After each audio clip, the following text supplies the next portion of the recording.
साक्ष आहे। एक महिन्यापासून त्यांच्या जीवनात भीती भरलेली होती। त्यांना प्रार्थना करण्यास मन लागत नव्हतं।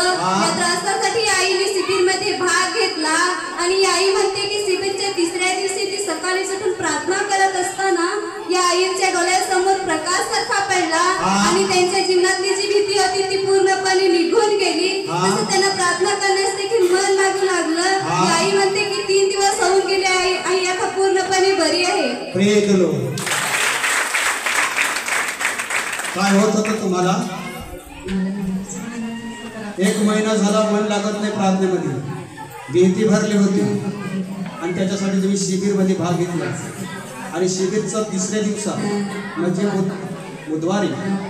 बुधवारच्या दिवशी तुम्हाला 5 वाजता प्रकाश सर डोळ्यासमोर आला आणि त्या दिवसापासून तुमची भीती निघून गेली आणि तेव्हापासून आता प्रार्थना करण्यासाठी मन लागतं।